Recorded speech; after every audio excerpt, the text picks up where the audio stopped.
गरिब भन्छ पैसा हुनु नै खुसी हो, अन्धो भन्छ हेर्न सक्नु नै खुसी हो, बिरामी भन्छ बाँचिरहनु नै खुसी हो, एक्लो भन्छ कोही साथमा हुनु नै खुसी हो, व्यस्त भन्छ आराम पाउनु नै खुसी हो, निद्रा नलाग्ने भन्छ एउटा राम्रो निद्रा नै खुसी हो। तर तिमीलाई के लाग्छ, खुसी भनेको के हो? जीवनको भिडभाडमा हामी सबै दौडिरहेका छौँ, कसैले पैसाको पछाडि, कसैले माया खोज्दै, कसैले समय खोज्दै, तर सबैको लक्ष्य एउटै छ, खुसी। तर अचम्म के छ भने हामी सधैँ त्यही कुरा खोज्छौँ जुन हामीसँग छैन। हामीले जे पाएका छौँ त्यसलाई सामान्य ठान्छौँ र जे पाएका छैनौँ त्यसलाई सपना बनाउँछौँ। एकछिन रोकिने हो भने थाहा हुन्छ खुसी कुनै टाढाको गन्तव्य होइन, यो त यहीँ अहिले सानो सानो कुरामा लुकेको छ।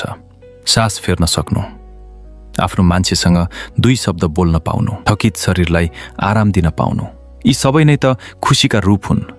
तर हामीले कहिले ती कुरा गनेका छौँ? हामीले कहिले आफूलाई सोधेका छौँ म वास्तवमै के कुरामा खुसी छु?